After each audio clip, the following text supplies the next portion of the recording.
c'est l'heure de la chronique et nous sommes avec notre consultant politique Agapit Napoléon Baforican. Bonsoir.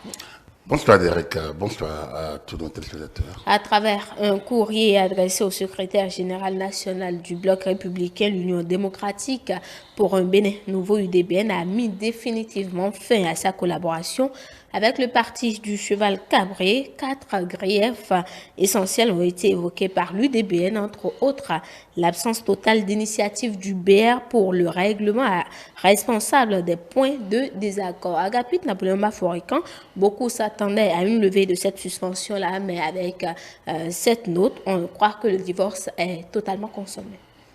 Oui, nous avions estimé au départ qu'il y avait 4 solutions possibles. Une sorte donc de le réveil, peut-être tardif, mais tout à fait réveil des responsables du BR pour essayer de reprendre langue avec l'UDBN pour régler ce qui était au départ une sorte de marché de dupes et qu'il fallait quand même recentrer, recadrer pour pouvoir aboutir à une fin, disons, plus consensuelle, plus adaptée pour chacun. Ça n'a pas été le cas. Il y a la voie, disons, de l'intervention présidentielle, c'est la voie la moins plausible. Donc, le chef d'État ne se mêlerait pas directement dans ce débat. Donc, il y a les 2 autres voies. Il y avait la voie donc du ministère de l'Intérieur. Le ministère de l'Intérieur est sorti et a montré que l'UDBN avait toujours une existence légale. Donc il restait l'autre voie. Donc l'autre voie, comme la voie judiciaire n'était plus nécessaire. Alors, à défaut donc d'une initiative de la part des responsables du BR, la cassure ou la séparation était évidente, ce qui est le cas. Donc on n'est pas surpris. C'est un dénouement, à mon avis, logique. Une suite logique de ce qui s'est passé et qui est dit depuis pratiquement un mois. Et pourquoi, selon vous, pourquoi est-ce que le BR n'a pas forcément réagi ou n'a pas cherché à régler le différend simplement pour qu'on n'en arrive pas à ce départ? Vous savez, nous avons critiqué ici l'intervention d'un haut responsable du BR, pour ne pas nommer le député Ablaye Gounou, qui n'a pas été repris, qui n'a pas été recadré par les siens. Alors, on peut se dire que, comme je vous l'ai dit, c'était ce qui s'est passé entre l'UDBN et le BR n'était pas autre chose qu'une scabreuse mise en scène déplorable et vite à oublier. Un marché de dupes, un marché auquel personne ne croyait et n'y a jamais cru. Et je pense que même si on peut, comme je l'ai dit toujours, on peut faire le procès à l'UDBN de ne pas comprendre le bien fondé, le fond, dans le fond, les réformes donc, du code électoral, quand même, le BR devrait montrer l'exemple du parti représentatif, du parti qui en veut. Parce qu'en matière politique, une voix de plus est importante, une voix de moins est importante. Et même si on peut dire oui, l'UDBN n'a pas une assise nationale, c'est vrai, mais l'UDBN a quand même des petits pôles de représentativité. Et l'UDBN aux élections communales, c'est quand même pas si catastrophique. C'est d'accord, l'UDBN n'a pas dépassé peut-être les 2%, d'accord, mais en arithmétique politique, il ne faut jamais reculer un soutien. Donc, moi, j'ai estimé que tant que le soutien, c'est un soutien normal, correct. C'est un parti qui est reconnu au ministère de l'Intérieur. C'est un parti qui a des rôles responsables, qui a des leaders. Et donc, lorsque vous positionnez dans telle localité, tel leader et tel leader, ça peut donner un meilleur résultat que vous ne le pensiez. Donc, pensez que l'UDBN ne représente que l'homme d'elle-même et, comme on l'a dit, les sous-estimer le parti. C'est dommage, je pense que le BR n'a pas pris la mesure de l'image, de ce que peut être son image. C'est vrai, le BR n'a pas eu besoin de l'UDBN pour avoir ce qu'il a comme assise, comme député, comme élu. Mais c'est important, l'arithmétique politique est importante. Et donc, moi j'estimais que l'indifférence, à la limite l'ironie, disons la manière, disons, désinvolte avec laquelle ils ont géré ce dossier n'est pas le plus agréable possible. Je trouve que ce n'est pas une bonne manière de le faire, même s'ils ne voulaient pas de l'UDBN. Ils auraient pu faire une meilleure sortie. Je ne pense pas que ce soit que dans cette bataille, le BR s'en est bien sorti. Et donc, parlant de ce sujet-là, depuis la suspension, la question qui taraude les esprits, c'est de savoir quel avenir donc pour l'UDBN qui peut-être fera chemin seul, on ne sait jamais. Oui, l'UDBN est un parti. Bon, à partir du moment où le parti est toujours représenté et garde toujours son récépissé, oui, l'UDBN a été déjà seul, donc l'UDBN peut aller seul. Mais alors, bon, c'est un suicide. C'est évident que ça veut dire que à toutes les années électorales, l'UDBN ira aux élections en étant sûr de ne rien récolter, parce que l'UDBN n'a pas la capacité n'a pas le champ national pour avoir 10%. Ce n'est pas possible. Hein. Même si le miracle est toujours permis parfois, ce miracle, franchement, il est encore très loin. Je ne pense pas qu'il puisse être de notre temps. Donc ça, c'est d'abord dans le cadre actuel du parti. Le parti peut se refonder. Le parti peut, voilà, il peut avoir de nouvelles donnes. Là, je ne parle pas de ça, je parle d'aujourd'hui. Donc, dans ce miracle, il est encore loin. Après, le parti peut aller avec d'autres. Mais là, vous comprenez que ça ne peut plus être comme avant. Donc, je ne sais pas, à 4 mois des élections, ce qui est possible, je ne pense pas qu'il y ait autre chose possible que éventuellement, l'adhésion individuelle de ce parti, des membres du parti à l'UP ou à moi le Bénin. Et si c'était le cas où l'UDBN fait une adhésion, ou les membres de l'UDBN font une adhésion individuelle à l'UP, le renouveau, vous ne pensez pas que ceux qui parlent déjà d'une concentration de l'UP dans le sud et qui feraient de l'UP un parti sudiste et du bloc républicain un parti du nord, n'ont-ils pas raison en matière de parti national? Non, le parti national, c'est au terme des élections. La loi sur le système partisan a dit les conditions pour créer un parti. Donc après, tout parti a toujours un ancrage. Là, il n'y a pas de problème en la matière. Et donc, je suis en train d'évacuer la question du parti du Nord et du Sud, hein, parce que c'est vrai, on lit ça un peu sur les réseaux sociaux, mais c'est de malheureux raccourcis.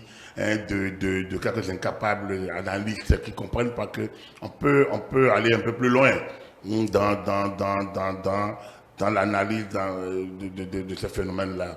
Un parti a un ancrage, après il faut respecter les clauses. Et les clauses sont respectées aussi bien par le BR comme par l'UP. On connaît ça. Cela dit, le BR les deux ministres de Patrice Talon, originaires de Porto-Novo, qui siègent au gouvernement, par exemple, sont du BR. Tout simplement, je ne sais pas s'ils sont 3, mais je vois rapidement Adjat Matisse et puis je vois le ministre Jean-Claude Oussou. Je ne sais pas s'il y a un autre qui soit de Porto-Novo, je peux me tromper. Mais au moins ces deux-là, ils sont du BR par exemple. Est-ce qu'ils sont du Sud? Est-ce qu'ils sont du Nord? Je prends certains exemples. Le préfet de département d'ici, du littoral, est du BR. On peut citer beaucoup de BR. Il y a des BR ici, partout. Les BR, c'est tout le pays. Donc ils ont pu ratisser. Est-ce que les membres du BR qui sont à la mairie de Cotonou sont du Nord, hein? Je ne pense pas. Donc, je pense qu'il faut quitter ces gens. Jean-Louis Yaouidou, est-ce qu'il est du Nord? Du Nord, ou qu'est-ce qu'on peut dire? On peut pousser, il y en a. Alors, il y en a qui aiment les raccourcis. Et c'est déplorable. Je pense que ce qui se passe à l'UP, c'est la diplomatie de l'UP. Ce qui se passe à l'UP, c'est l'ingéniosité de la pensée. Ce qui se passe à l'UP, c'est le caractère militant des responsables de l'UP. D'abord de la hiérarchie, de patriarchie à Moussou, Djikola Olé notamment. Eux, je pense que c'est des gens, c'est des militants qui, avec une base correcte, ont fait un gros travail au niveau du parti, un travail d'assises, un travail donc de recherche, de nouveaux champs. Maintenant, arrivé à un certain niveau, je pense que de nouvelles diplomaties, de nouvelles initiatives ont pu se tenir. Et donc, on permet au parti d'élargir son champ. Je pense que quand le BR a gagné l'UDBN, le BR aurait pu continuer à gagner d'autres partis. Le BR aurait pu continuer avec sa diplomatie. Moi, je trouve que l'organisation du BR n'est pas très visible. On a l'impression qu'il y a Blabia Tchani, mais on a l'impression qu'il n'est que seul. On peut se tromper, je ne dis pas que c'est la vérité, mais ça donne l'impression qu'il est seul. Ça donne l'impression que le parti n'a pas de stratégie. Ça donne l'impression que le parti n'a pas de vision. Oh, c'est un parti qui en a, effectivement. Mais leur mode de fonctionnement est différent. Moi, je sais qu'ils ont une stratégie. Moi, je sais qu'ils ont une vision. Moi, je sais qu'ils travaillent. j'ai suivi avant de venir au plateau, une activité à Niki, notamment. Bon, le BR est présent, mais le BR a sa stratégie. Je pense que diplomatiquement, le BR n'est pas outillé. Du point de vue, le BR doit travailler, à unir ses forces, hein, pour aller à la conquête de nouvelles cibles. Donc, penser qu'il y a une partie du Nord, une partie du Sud, c'est une hérésie. Je pense que c'est une mauvaise manière de penser. Et je pense que tout parti a un ancrage. Ce que fait aujourd'hui l'UP, hein, d'ailleurs, pour le plus simple quand même, la plus simple manière de répondre à cette question, ça veut dire de dire, mais regardez la deuxième personnalité de l'État, la vice-présidente de la République, elle est de l'UP. Hein? Elle est de Perere ou de qui, je sais pas, donc elle est de l'UP. Elle était suppléante de Sakalafia. Sakalafia, ministre de l'Intérieur. Sakalafia, aujourd'hui, président du Conseil électoral. Donc, alors, est-ce que on peut dire que l'UP est vraiment une partie du Sud? Alors on va me dire, oui, mais c'est des cas rares. Non, il n'y a pas de cas rares. Sakalafia est un patriarche, hein, de Septentrion, hein, qui depuis 20 ans milite. Et pour pouvoir soit une certaine identité, même si quand même de sa localité, même s'il est national, on sait d'où il vient. Hein, donc, on ne peut pas dire qu'il n'est pas de Porto Novo, il n'est pas d'Abobé Calavi, il n'est pas de Ouida, il n'est pas de Boycon, il est bien de Perere ou de Biki. Et donc, il est de Perere, donc on doit pouvoir comprendre que ce parti, l'UP, est un parti national. Tout comme le BR est un parti national. Après, comme Moël Bénin est un parti national, comme le MPL est un parti national. Tous ces partis qui ont été autorisés ont un caractère national parce qu'ils répondent aux critères nationaux qui ont été évacués, qui ont été édités par la charte des partis. Après, il appartient à chacun d'aller où bon lui semble. Et donc, ça, on ne peut faire le procès à personne. Il appartient à chacun de se battre pour exister. Alors, je reviens maintenant à votre question sur l'UP, sur l'UDBN. Oui, il faut comprendre que l'UDBN ne peut pas adhérer aujourd'hui comme le PRD a adhéré à l'UP. Les privilèges. Il ne peut plus, ça ne peut plus. Ce n'est pas le même type de parti, ce n'est pas les mêmes histoires, ce n'est pas les mêmes visions, ce n'est pas les mêmes relations, ce n'est pas le même relationnel par ailleurs. Donc, oui, l'UDBN peut demander à ses militants, Madame Claudine Présidentio, ou alors comme elle s'écarte un peu de la chose, même si on sait qu'elle suit de pression à faire, ou Maître Djikui qui représente le parti aujourd'hui, peut demander aux militants donc d'adhérer massivement à l'UP. Mais ce ne serait plus comme avant. C'est-à-dire que le parti va peut-être, si le parti demande que les autres adhèrent, il faudrait dire que les premiers restants du parti adhèrent à l'UP et demandent que la charte de l'UP, la charte de l'UDBN soit retirée, hein, et que le parti parce que ses membres deviendront désormais les membres et remettre à l'UP, l'UP le renouveau, je veux dire, remettre à l'UP le renouveau, la liste, les contacts, et que les gens adhèrent maintenant individuellement pour que ce soit réellement un appel. Je pense peut-être qu'ils sont en négociation pour ça, je n'en sais rien. On les jours à venir nous diront un peu plus sur ce que sera l'avenir de l'UDBN. Merci à vous, Aga. Mais seul l'UDBN n'a pas d'avenir. Mais seul l'UDBN n'a pas d'avenir, c'est la conclusion de notre consultant politique et c'est avec cette conclusion-là que nous bouclons le grand soir de ce jour. Amis téléspectateurs, merci de nous avoir suivis. On se retrouve demain à 18h30 pour le grand soir, mais les programmes se poursuivent sur ETélé.